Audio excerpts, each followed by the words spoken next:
So I'm moving and I'm packing up, getting some boxes together, and I figured I'd do something in here and discuss this Sigma Trio. Once again, I'm trying to see how it looks on this FS5 Mark II, and right now I'm using the 56 Sigma Trio 1.4, and I'm gonna pack up and test this whole thing and discuss some stuff with you guys while I pack, because I have nothing else better to do. I took the day off of work because I wasn't really feeling too good, and I'm a little better now, and I might as well just use my energy in a positive way and stuff. So we could talk about this lens and how it may look on this camera filming a short that I'm gonna be doing. Not a short, a series that I'm gonna be doing.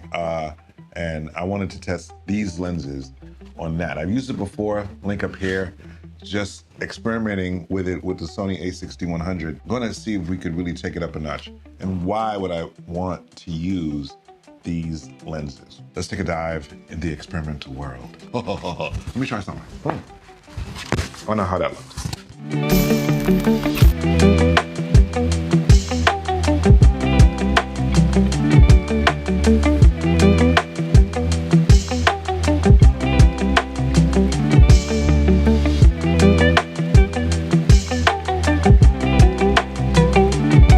Now you see this shot here, this is the 56. Right now it is open as wide as it is. It is as open as wide as it can be with an ND filter of 1/13.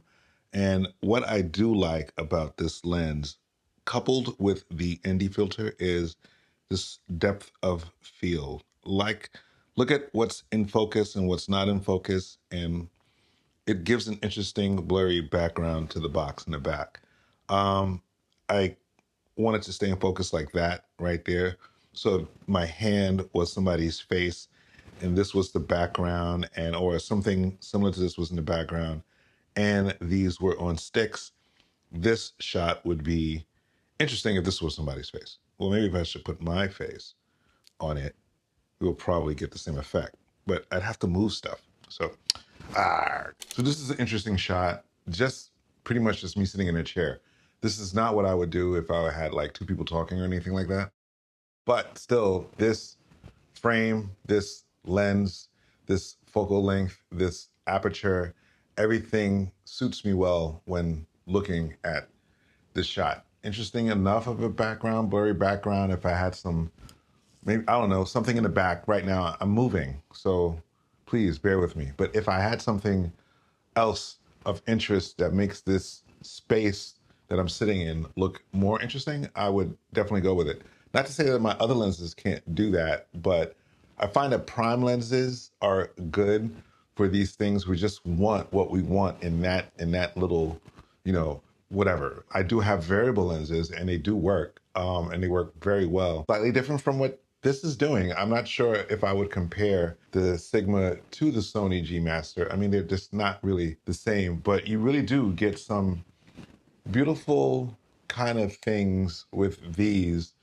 Slightly different from what you would get with my Sony. I'll probably toggle back and forth between those lenses, but I think I really want to use these. I did some test shots with my lens, as well as put this on another camera, and the look between the shots didn't look identical, but I did like what I saw coming from here. And I think I used a 30 millimeter on somebody. Either way, once I used it, I was stuck on possibly using it and using these lenses only, and probably just put my G Master to the side. I don't know, but I like the way this look. I like the way that green bag in the back is not so in focus. Sometimes you don't always want all that other stuff in focus. And I probably want something a little bit more creamier around the back. But these lenses do me pretty well. So I'm really thinking about, well, I'm not thinking about using them. I'm going to use these. I just want to really see which focal lengths I'm going to play with. This is the 30 and the 56. Probably will not use this wide shot unless there's a shot that calls for a very wide shot, and this is extremely wide. The lowest I'll probably go is 24. None of these come into 24. It gets me stuck with using the Sony, because with the variable, I could go anywhere between 16 to 105 with one lens, and another lens anywhere between 16 and 55. Or the other one is really 18 to 105, and the other is 16 to 55. And I could go 24 with either one.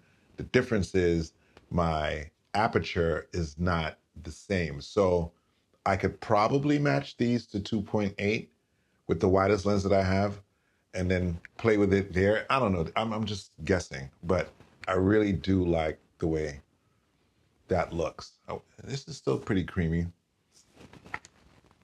Let's see here.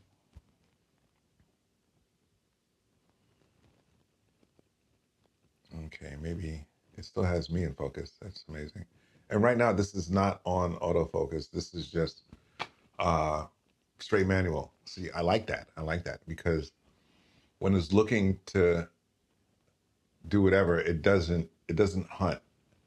Once it sets in, it sets in. I kind of like that. The other lenses, it takes a while for it to actually kick in once you put it in. But let's see what it looks like with autofocus. Still, with autofocus, the background is dark. I mean, blurry. My f-stop is still the same at 1.4. Usually, it would kind of, you know, move around or open up and close if it feels like it needs more light or it's just too bright. But right now, it's pretty much the same. It's static. I like it, and this is the whole point of this whole thing that I'm doing. The Sigma Trio, really, once I first saw it, I actually fell in love with it, but I just didn't have the money to go buy it. A friend happens to have these, and he's letting me use them.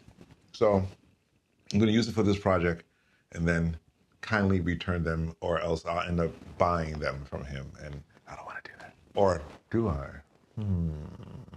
But then he's going to be left out without lenses, and I don't want to steal his lenses or leave a cameraman without lenses. That's crazy. I've had these for a while, so I'm going to put them to really, really good use.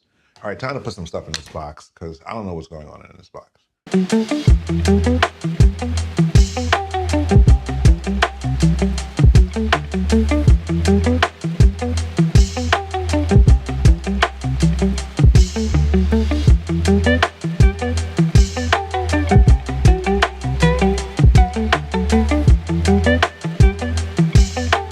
These Sigma Trios, what's the importance? What's my end game? What's my goal for using these and not using what I already have? Interestingly enough, these are all set at the same aperture of f1.4, which allows me to, no matter how many times I switch each lens, I get the same aperture consistency. Whenever you're filming anything, variable, prime, it doesn't matter. Pick what you can. These are not anamorphic. They'll be great if they were, but they're not. But for prime lenses and for the aperture that I have here, 1.4, I could really keep it open and let a lot of the lighting shape what I need to shape it for. Even though that wall back there is kind of boring and stuff like that, that M right there looks kind of nice and blurry. If I wanted to keep it, you know, a little, if I wanted to get a little bit more tight, I would definitely use the 56, which is right here. So I would definitely use the 56. I doubt I'm going to be using, like I said, the 16, but between this 30 and this 56,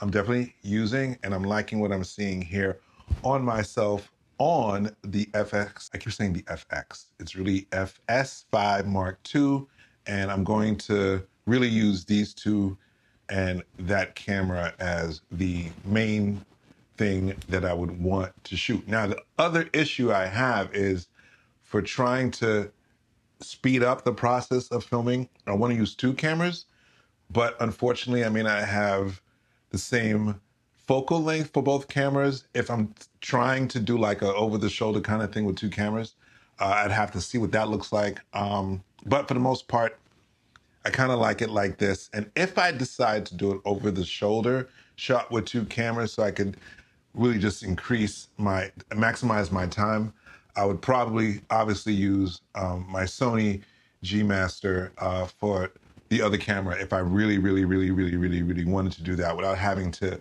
switch sides. You know, one shot over the shoulder and then the other shot over the other shoulder with the same camera. I'm just trying to speed up the process of the filming because I do have many angles that I want to capture, and I don't always want to have to keep moving back and forth. That could tire out the actors, and the best way to do it is usually two cameras at the same time. I wish we had two sets of these, because then each camera could get the same focal length without having to swap, you know, lenses and stuff like that. If I'm making any sense, I believe I am. But these are really pretty good, and I'm definitely shooting with these Sigma Prime lenses as if they were Cine, as if they were Cine lenses. They're not. These are more photo lenses. There's a difference between what these do versus what cinema lenses do. Can't really get into all of that. The difference is almost literally night and day. But for these prime lenses as photo lenses, can I make it look as cinematic as I could possibly make it using these Sigma Trio lenses? And I believe I can. I just really have to do a lot of playing around. The other thing I wanted to do with this camera is test how I could make this camera sort of look like Sony Venice. I watched the Black Panther 2 movie, and I found out that Ryan Coogler had used Sony Venice with some Panavision anamorphic lenses. The anamorphics that he used look a little bit more spherical than they did more anamorphic, but you saw the characteristics of the anamorphics in various scenes throughout the movie, and it really looked clean. And this is not a Venice, but could I come close to making it look like Venice? Right now, this is being filmed on S-Log3, something I barely use. I'm liking the way it looks out of the box. There is a way for me to really make it look like Sony Venice, and maybe I could try it right now. Hold on. Okay, so right now this is the P1, the standard profile. Barely ever used the standard profile ever. And so far it's looking pretty good. There's some stuff I have to really do in post to kind of make it look a little bit more like the Venice. Some tweaking here and there, but right now this is just the standard version, and we'll get to play with it and see if it comes anything close to the Venice. I know it's not going to be exact, but I could come pretty close and actually find some characteristics that are pretty close to the Venice. And I heard there's some kind of setting. I heard the closest thing to it is the standard version with some tweaks here and there. I would like to try it, see how it looks. If I go with it, I'll go with it. If I don't, I'll probably end up using the S-Log3 and just use that and forget the whole trying to make it look like a Sony Venice. For the most part, I'm liking what I see. Still have the ND filter on. I think I could open this up some. I'll open up a little bit more. Right now you can't see, but the wall is slightly, just this section of the wall is slightly overexposed, but that's fine.